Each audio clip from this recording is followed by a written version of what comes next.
Sabi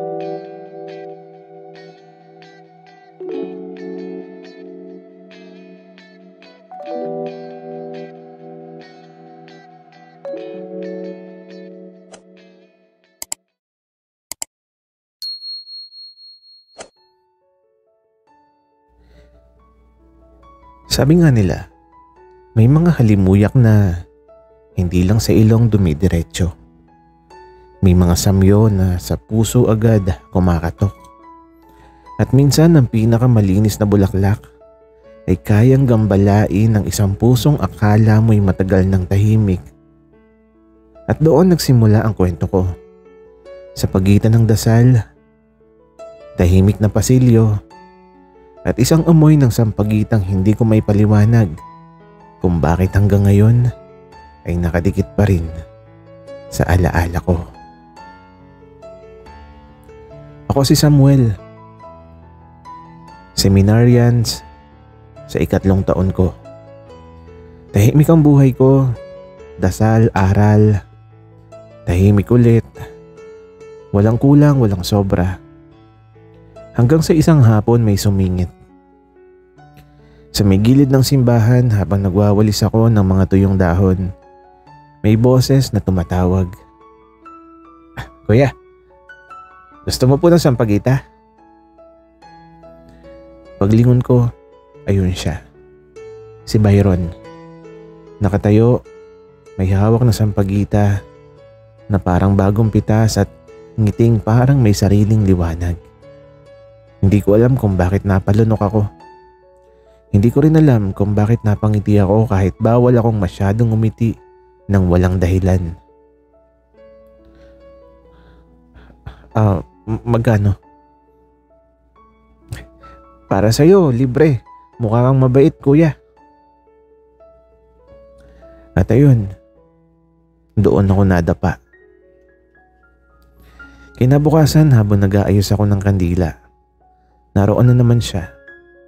Nakasandal sa poste, may hawak na sampagita.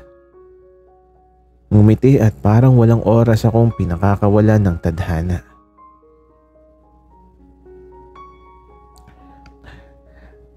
Ano kuya? Pangalawang libre? Bawal yata yan. Bawal lang alin? Ang ngumiti. At doon nagsimula yung kilig na parabang may maliit na kampana sa dibdib ko na tumutunog. Sa sumunod na araw, nandyan siya ulit. At ulit at paulit-ulit. Hindi kami nag-uusap ng mahaba pero bawat tingin niya, parang tanong, parang tukso, parang hindi ko kayang sagutin pero hinahanap-hanap ko.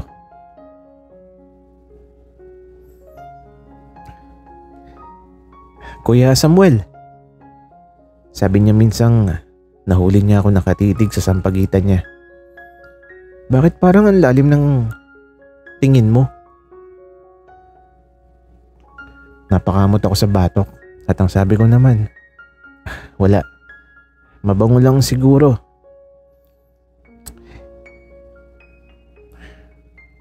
Hindi kaya ako yung tinitingnan mo?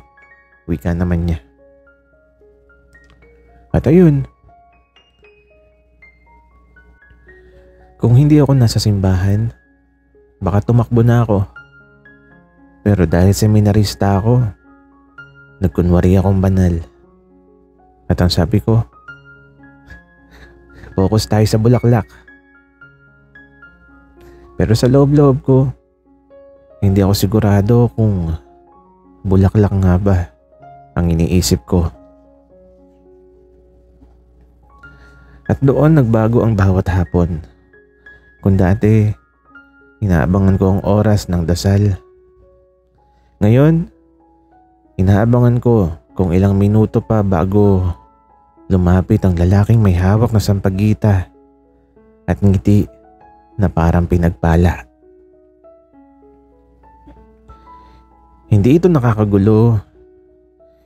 Hindi ito masakit sa dibdib. Masaya lang at kakaiba. At tuloy-tuloy ang araw at habang dahan-dahang kumakaway ang mga dahon sa may simbahan, hindi ko namamalayan. Unti-unti akong nahuhulog. Hindi ko akalaing darating ako sa punto na mas kinikilig pa ako sa pag-aabang kaysa sa mismong pagdating niya. Pero ayun ako, nakaupo sa lumang bangkong kahoy, hawak ang breviary, pero yung utak ko, nakaabang sa tunog ng hakbang ni Byron. At dumating nga siya. "Kuya Samuel." Maaliwalas ang boses niya, parang huni ng umaga kahit hapon na. Napatingin ako. Ayun na naman yung ngiti niyang parang may sariling spotlight at hindi ko mapigilan ng ngumiti rin. At ang tanong ko, "May dala ka na namang sampagita?" Hindi. Para sa'yo talaga to." Wika naman niya. Medyo iniangat niya, parang iaabot sa akin pero may kapilyuhan sa mga mata niya. "Kunin mo." Wika niya. Bakit ako?" Wika ako naman. "Para may dahilan ka ulit ngumiti bukas." Wika pa niya. Ayun na naman, paano ba ako hindi kikiligin? Tao lang ako, seminarista. Isang tao.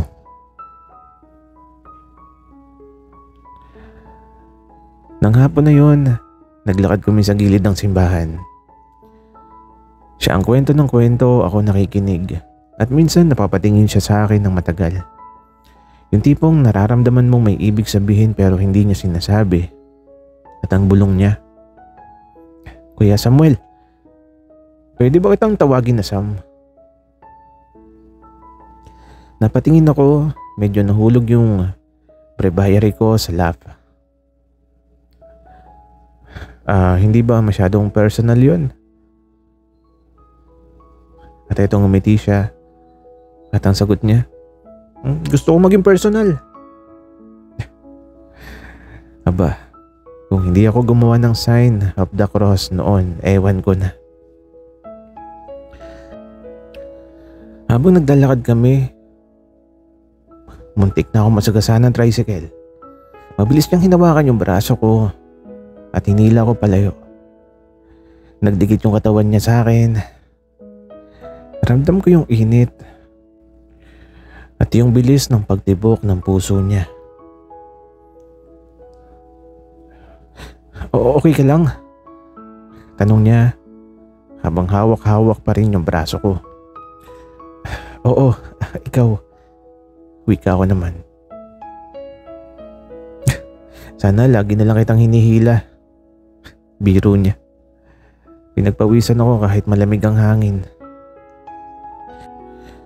Lumipas ang araw at naudlot pa sana yung pag-uusap namin kung hindi niya biglang sinabi, "Sam, pwede ba kitang hintayin bukas sa parehong oras? May gusto akong ibigay." Wika niya. "Ano naman yun?" Tanong ko. Ngumiti siya, yung tipong parang may sikreto. Basta, promise, matutuwa ka." At ayun, umalis na siya. Naiwan ako nakangiti nang hindi ko mapigilan. Kinabukasan, hindi ko sinabi sa kahit sino. Pero nag-ayos ako ng mas maayos. Hindi sobra pero sakto. At andun siya, nakatayo sa tabi ng simbahan. May hawak na maliit na kahon, nakabalot sa dilaw na papel. "Para sa'yo," sabi niya. "Ano to?" Wika ko naman. "Buksan mo." Wika pa niya. Pagbukas ko may rosaryo. Pero hindi ordinaryo. Gawa sa pinong kahoy at may isang piraso ng sampagitan na pinatuyo sa gitna ng krus. At sabi niya, "Para maalala mo ako kahit hindi mo ako nakikita." Teka, bakit mo to ginagawa? Tanong ko. Ramdam ko na may tumutuhog sa puso ko. Ngumiti siya, yung ngiting hindi inosente pero hindi rin masama. Gusto lang kitang mapasaya, Sam. At ayun, doon ko naramdaman na hindi basta kilig to. May kung anong kumikiliti sa dibdib ko. At habang papalubog ang araw sa likod ng kampanaryo, naramdaman ko, hindi na to basta-basta pagkakaibigan lang.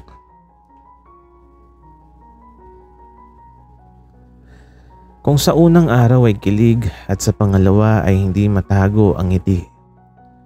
Itong pangatlo, para akong naglalakad sa pagitan ng dasal at tukso. Pero hindi ko alam kung alin sa dalawa ang mas gusto kong sundan. Kinabukasan habang inaayos ko ang altar, naramdaman kong may nakatingin. Alam mo yung pakiramdam na may presensya. Pero hindi mo pa rin naririnig. Pero sigurado kang nandoon. Paglingon ko, ayun siya. Nakasandal sa pintuan ng simbahan. May hawak na sampagitang nakatali sa pulang sinulid. Sam! Yung boses niya hindi malakas, pero sapat para maramdaman ko hanggang dibdib. Lumapit siya, tahimik, hindi tulad ng nakaraan na kwento siya ng kwento. Ngayon parang may dinadala. May problema ba? Tanong ko habang pinupunasan ko ang mesa. Huminga siya ng malalim at ang sabi niya, hindi naman problema. At ito tumingin siya sa akin at ang sabi pa niya, pero kailangan ko na sigurong sabihin. At ayun, pakiramdam ko, tumigil ang lahat ng kandila sa pagliyab. Naglakad kami palabas ng simbahan. Doon sa gilid kung saan madalas kami na nag-uusap. Tahimik pa rin siya at ako naman kinakabahan ng hindi ko may paliwanag. Sam, wika niya. At ito, nilagay niya sa palad ko yung sampagita. Mainit ang daliri niya. Parang may dumadaloy na kuryente sa balat ko. At ang sabi niya, araw-araw kitang nakikita rito. Hindi ka bumubukod sa mundo pero hindi ka rin nagtatago. Tahimik ka pero madalas hindi malamig. Mabait ka pero hindi pilit. Wika pa niya. At eto, napayuko ako. Hindi ako sanay sa papuri lalo na sa ganitong klaseng tono. At ang bulong ko,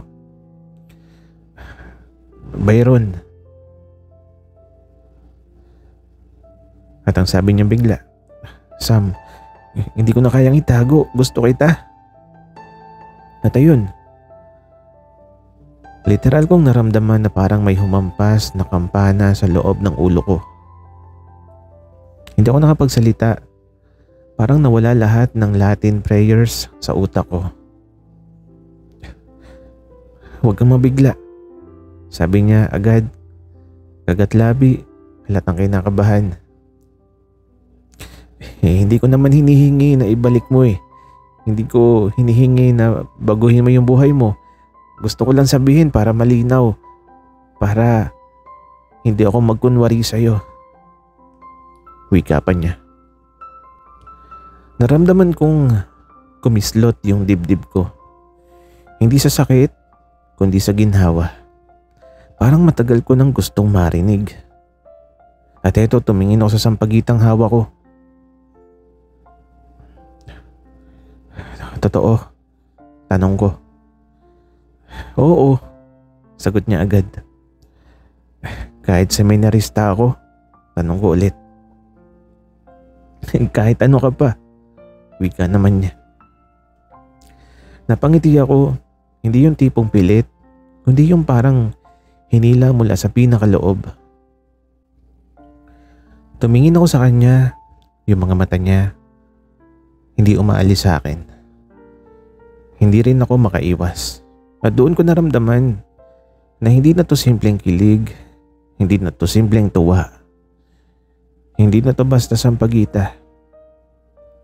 Huminga ako ng malalim at sinabi ko ang pinakaunang katotohanan na hindi ko maalala kung kailan ko pa tinatago. Byron, kapag wala ka, hinahanap kita. Nakita kong lumambot ang mukha niya. Nagliwanag ang mata at ngumiti siya. Yung ngiting para bang sinagot ko lahat ng tanong niya sa mundo. Lumapit siya. Hindi kami nagyakap, hindi kami naghawak kamay, pero tumabi siya ng mas malapit kaysa sa dati. At doon ko naramdaman, ito na yun. Hindi na ako umatras. Hindi na rin siya nagduda. Soft lang, kalmado, walang away, pero punong-puno ng saya at pag-amin na hindi sumisigaw. Dalawang puso lang na sabay humihinga.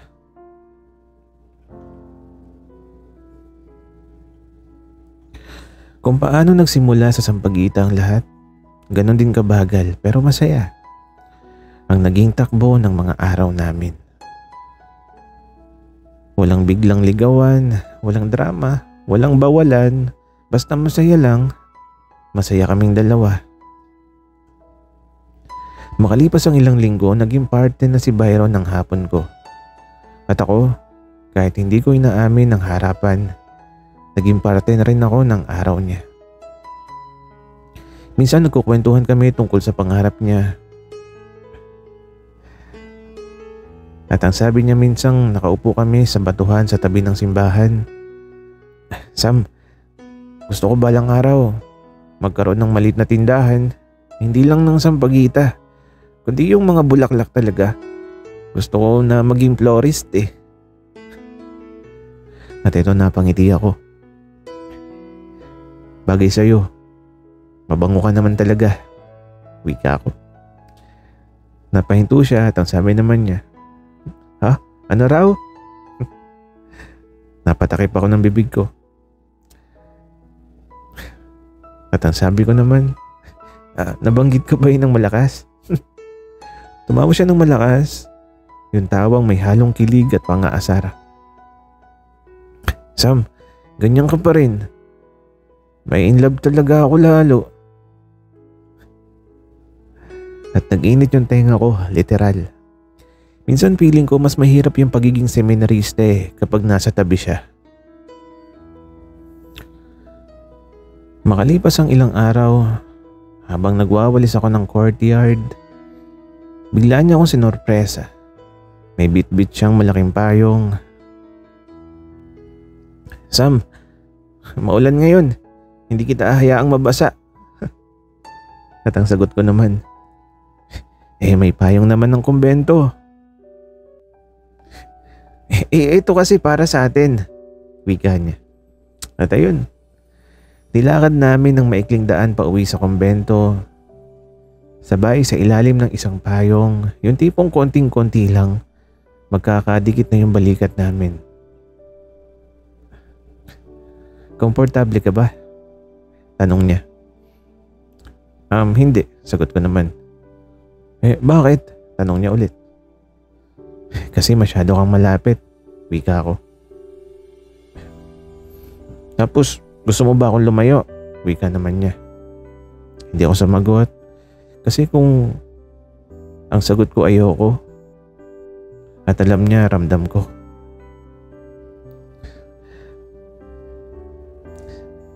Makalipas ang buwan, hindi ko na malaya na parang taon na pala yung pakiramdam. Ganon kagaan ng lahat, ganon kasaya.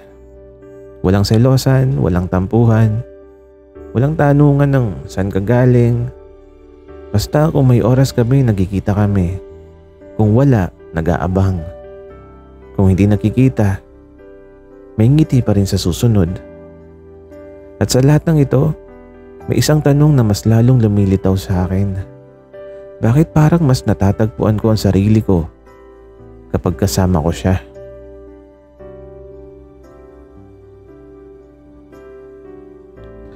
Isang hapon habang nag-aayos ako ng mga upuan sa loob ng simbahan, bigla siyang pumasok. Nakangiti, may dalang puting bulaklak na parang bagong pitas. "Sam," sabi niya. "Tara, gusto ko lang makasama ka kahit saglit," wika pa niya. Hindi ko alam kung bakit noong araw na yun iba yung pakiramdam. Parang mas malambot yung boses niya, parang mas mahigpit yung titig. Parang may gusto siyang sabihin pero pinipigilan niya. Umupo kami sa pinakahuling upuan, tahimik lang pero hindi awkward, hindi nakakailang. Tapos bigla siyang nagsalita. "Sam, alam mo bang bawat araw na kasama kita, parang mas nagiging simple yung mundo?" Wika niya. Napatingin ako sa kanya at ang sabi ko, "Bakit simple?" Kasi ikaw lang yung komplikado." Napatawa ako at doon ko naramdaman ang pinakamalamig pero pinaka-komportableng hangin ng simbahan.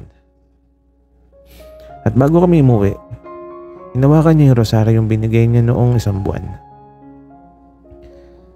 Tiningnan niya to sa kamay ko at ang sabi niya, "Tinatago mo pa pala?" At ang sagot ko naman, "Kasi importante." Ngumiti siya, yung ngiting may dagdag na ibig sabihin. Pero hindi pa niya sinasabi. Hindi pa ngayon pero malapit na. Nararamdaman ko. At habang naglalakad kami palabas ng simbahan, magkatabi, magaan ang hakbang, walang iniisip na problema. Ramdam ko na papunta na kami sa yugto kung saan hindi basta kilig o saya lang, kundi pag-ibig na talaga. Sa lahat ng hindi ko inaasahan sa buhay seminarista, ito yung pinaka hindi ko naisip na darating ako sa puntong ang bawat araw ay may inaabang ang isang tao. Hindi dahil kailangan, kundi dahil gusto. At sobra ko siyang gusto.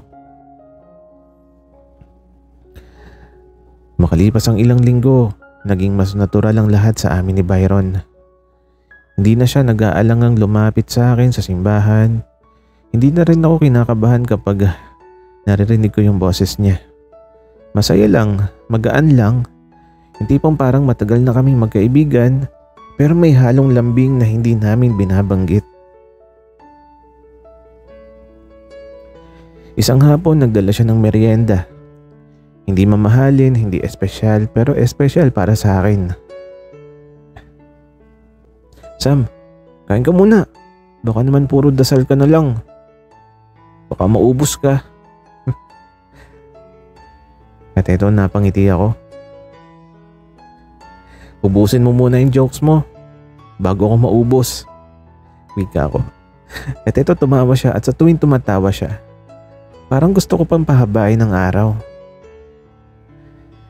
Isang masayang gabi, may event sa simbahan, procession. Nag-volunteer ako na magbantay sa paligid. Di ko inaasahan na bigla siyang sumulpot sa tabi ko habang hawak ang garland ng sampagita. "Sam, para sa'yo." Inabot niya sa akin ng bulaklak. Napakaamot ako sa batok. "Byron, baka mapansin ka," wika ako. "Hindi naman masama magbigay, diba?" Wika naman niya. Tama naman siya kaya tinanggap ko pero hindi ko inaasahan ang sumunod. Ngumiti siya ng tipid, seryoso, tapos bumulong. "Gusto ko lang na kahit maraming tao, alam mong nariyan ako sa tabi mo," wika niya. At doon sa gitna ng ilaw, ng kandila at mahinang huni ng mga nagdadasal, pakiramdam ko, ako na yung pinaka-panatag na tao sa mundo. Kinabukasan habang inaayos ko ang lumang ventilador sa kumbento, bigla siyang dumating, dala ang maliit na supot. "Sam, paborito mong tinapay?" Wika niya. Paano mo nalaman? Wika ko naman. Tinitingnan kita eh. Hindi sa creepy na paraan ha. Sa mahalagang paraan. At ayun na naman, pinagpawisan na naman ako nang wala sa lugar. Sam, pwede ba kitang samahan mamaya sa likod ng simbahan? Yung sa may puno ng akasya. Gusto kitang kausapin. Hindi siya kinakabahan pero halatang may laman yung boses niya. At ako, parang ako yung pinaka kinakabahan kahit siya yung may sasabihin. Sa likod ng acacia tree, doon kami unang nagtagal ng hindi nagsasalita. Tahimik pero hindi mabigat. Parang parehong nagpapakiramdaman kung sinong unang aamin. Sa totoo lang, malinaw naman na kami lang yung tinutukoy ng mga mata namin. Sam, masaya ako kapag kasama ka. Sabi niya ng mahinang boses. Tiningnan ko siya at ang sabi ko naman, masaya rin ako kapag kasama kita. Huminga siya ng malalim.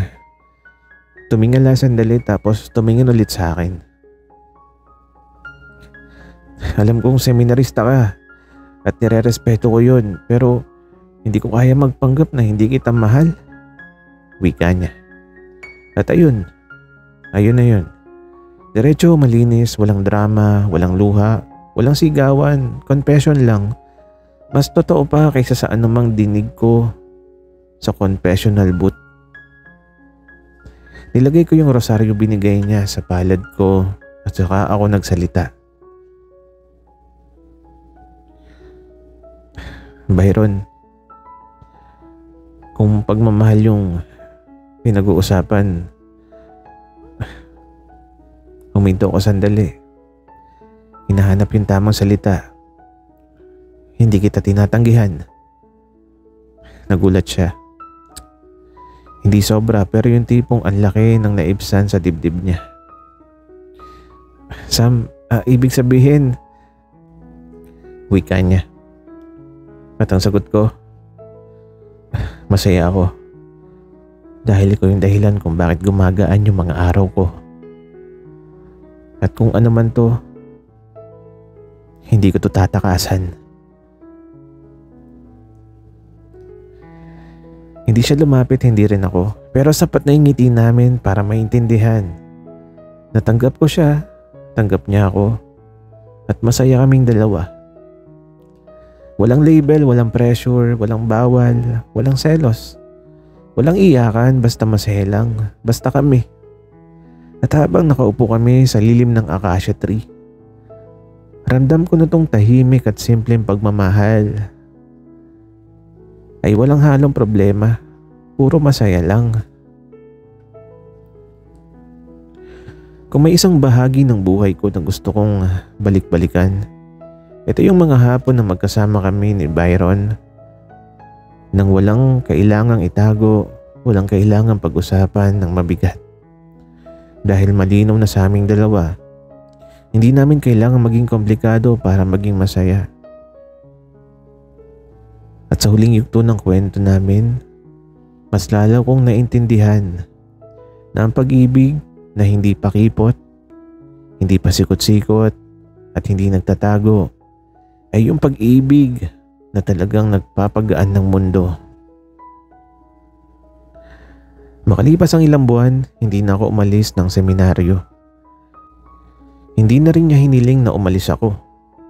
At hindi rin namin kailangan ng matinding desisyon para na masabing mahal namin ang isa't isa. Sapat na sa amin yung kasama kita ngayon at masaya ako. At araw-araw ganun ang nangyayari. Si Byron may maliit ng mesa sa tapat ng simbahan. May mga bagong bulaklak. May pangalan na ng maliit na pwesto niya. Sabi niya, joke lang daw yon. Pero tuwing nakikita ko yung karatula na may nakasulat na kay Sam ang ngiti, pumipintig talaga yung puso ko. Isang araw ng linggo pagkatapos ng misa lumapit siya sa akin. May dalang isang korona na sampagita. Mas maganda kaysa sa mga dati niyang dala. At ang sabi niya, "Sam, para sa'yo.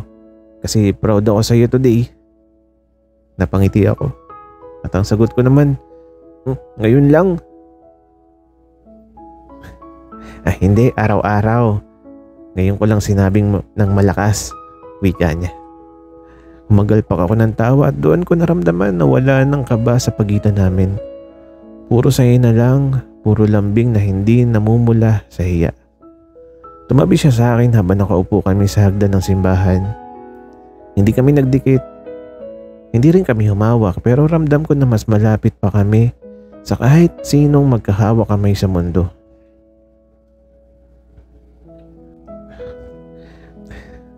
Sam, natatakot ka ba minsan? Sa ano, Byron? Sa atin, Sam. At ito, umiling ako. Hindi, kasi hindi ka naman problema. At ito, tumawa siya. Wow, ako pa yung hindi problema? Wika niya. Totoo naman. Ang problema, hindi mo ako madalas na dinadala ng tinapay. Wika ako. At ito, hinampas niya ako sa braso habang tumatawa. At alam kong hanggang sa pagtanda, yun pa rin ang magiging reaksyon niya. Sam, salamat ha. Sabi niya habang nakatingin kami sa araw na unti-unting lumulubog sa likod ng kampanaryo. At ang sabi pa niya, salamat ha kasi pinili mong maging masaya kasama ako. Kahit pwedeng hindi. Tinignan ko siya ng diretso. Walang pag-aalinlangan at ang sagot ko, at salamat din. Kasi minahal mo ako nang hindi ginugulo yung mundo ko, kundi ginawa mong mas tahimik at mas magaan. Ngumiti siya, yung ngiting una kong minahal bago ko pa malaman na minamahal ko na pala siya. At doon, alam na namin pareho. Wala kaming kailangang ayusin, wala kaming kailangang labanan, wala kaming kailangang patunayan. Masaya lang kami at sapat yun. Sa dulo ng bawat dasal, may pangalang napapatingkad ng tahimik na ligaya. At sa dulo ng bawat araw, may isang taong kaigaan yakapin kahit hindi mo yakapin. May pag-ibig na hindi kailangang isigaw, hindi kailangang ipaglaban, hindi kailangang pagtakpan. Dahil likas itong payapa tulad ng amoy ng sampagita sa dapit hapon. Kung minsan, ang pinakabanal na himala ay hindi himig ng anghel o liwanag sa ulap, kundi ang isang taong dumarating sa buhay mo nang walang kondisyon at nag-iiwan ng tanong na hindi mo kailangang sagutin. Tanong na bakit ako sumaya sa'yo? At doon nagtatapos ang aming kwento. Hindi sa pagtatapos ng kabanata, kundi sa pagpapatuloy ng isang pagmamahal na simple pero tapat. Sana'y nagustuhan niyo ang aming kwento. Maraming salamat sa inyong pakikinig.